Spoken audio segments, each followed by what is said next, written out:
英語聞き流し10分間、名作リスニング、英語テキストと MP3 ダウンロード、その他の物語は、ホームページよりご利用いただけます。88thpp.com 88thpp.com The Emperor's New Clothes.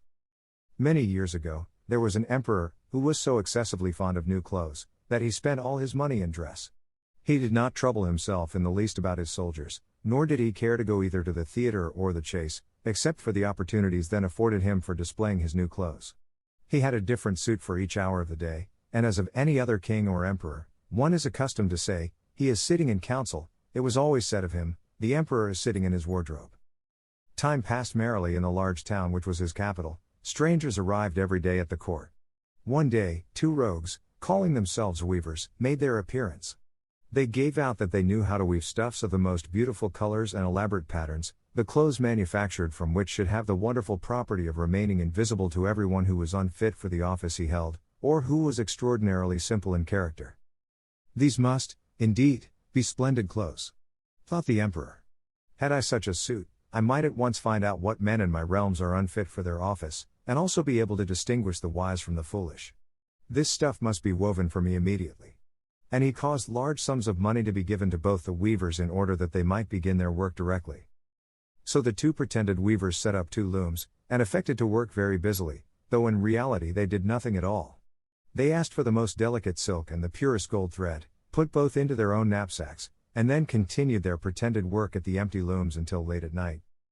I should like to know how the weavers are getting on with my cloth, said the emperor to himself, after some little time had elapsed. He was, however, rather embarrassed, when he remembered that a simpleton, or one unfit for his office, would be unable to see the manufacture. To be sure, he thought he had nothing to risk in his own person, but yet, he would prefer sending somebody else, to bring him intelligence about the weavers and their work, before he troubled himself in the affair. All the people throughout the city had heard of the wonderful property the cloth was to possess, and all were anxious to learn how wise, or how ignorant, their neighbors might prove to be. I will send my faithful old minister to the weavers, said the emperor at last. After some deliberation, he will be best able to see how the cloth looks, for he is a man of sense, and no one can be more suitable for his office than he is. So the faithful old minister went into the hall, where the knaves were working with all their might, at their empty looms. What can be the meaning of this? Thought the old man, opening his eyes very wide. I cannot discover the least bit of thread on the looms. However, he did not express his thoughts aloud. The impostors requested him very courteously to be so good as to come nearer their looms, and then asked him whether the design pleased him, and whether the colors were not very beautiful, at the same time pointing to the empty frames. The poor old minister looked and looked, he could not discover anything on the looms, for a very good reason, viz., there was nothing there. What? Thought he again. Is it possible that I am a simpleton? I have never thought so myself, and no one must know it now if I am so. Can it be, that I am unfit for my office? No, that must not be said either. I will never confess that I could not see the stuff. Well, Sir Minister, said one of the knaves, still pretending to work. You do not say whether the stuff pleases you. Oh, it is excellent, replied the old minister, looking at the loom through his spectacles. This pattern, and the colors, yes, I will tell the emperor without delay, how very beautiful I think them. We shall be much obliged to you, said the impostors, and then they named the different colors and described the pattern of the pretended stuff. The old minister listened attentively to their words, in order that he might repeat them to the emperor, and then the knaves asked for more silk and gold, saying that it was necessary to complete what they had begun. However, they put all that was given them into their knapsacks, and continued to work with as much apparent diligence as before at their empty looms. The emperor now sent another officer of his court to see how the men were getting on, and to ascertain whether the cloth would soon be ready. It was just the same with this gentleman as with the minister. He surveyed the looms on all sides, but could see nothing at all but the empty frames. Does not the stuff appear as beautiful to you, as it did to my lord the minister?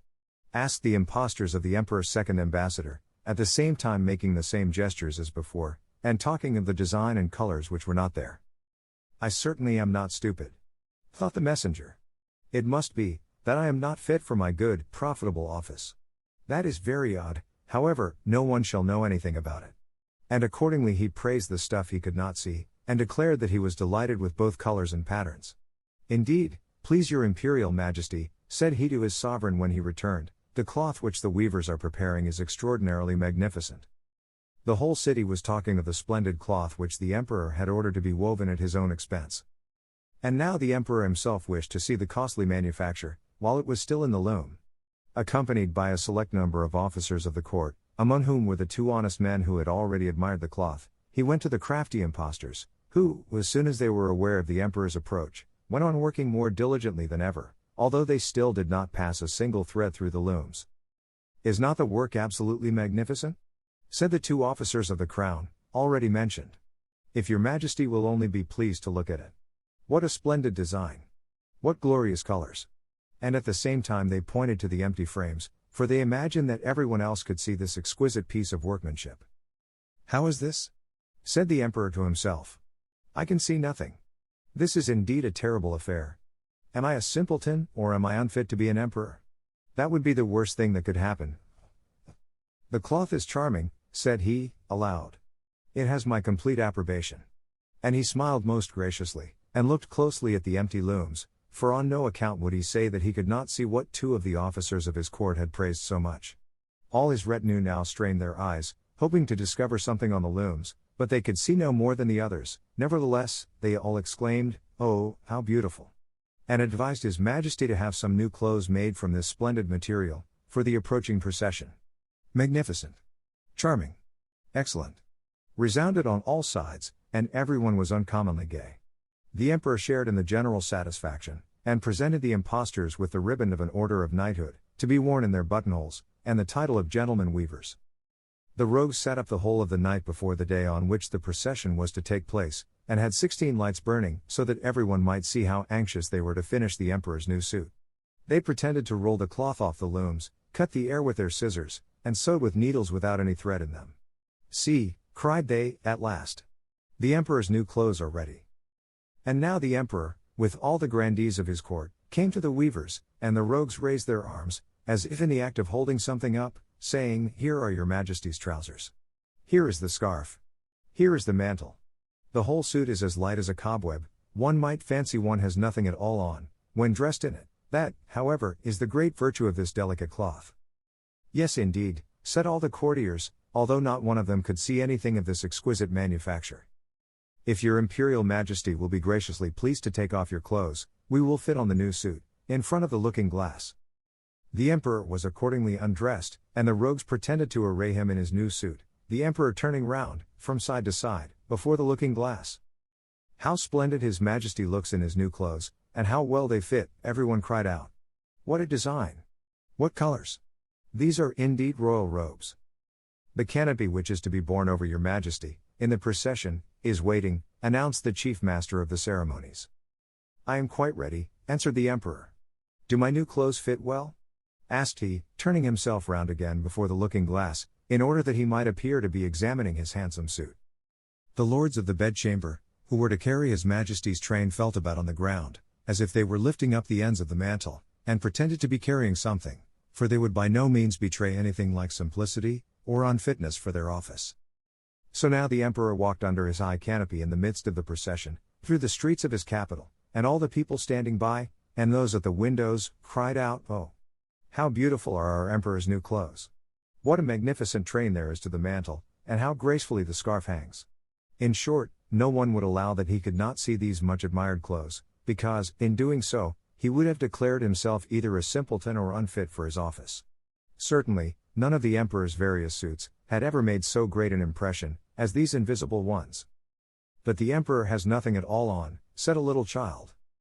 "Listen to the voice of innocence," exclaimed his father, and what the child had said was whispered from one to another. "But he has nothing at all on," at last cried out all the people. The emperor was vexed, for he knew that the people were right, but he thought the procession must go on now. And the lords of the bedchamber took greater pains than ever, to appear holding up a train, although, in reality, there was no train to hold. 英語聞き流し10分間、名作リスニング。英語テキストと MP3 ダウンロード、その他の物語は、ホームページよりご利用いただけます。88thpp.com 88thpp.com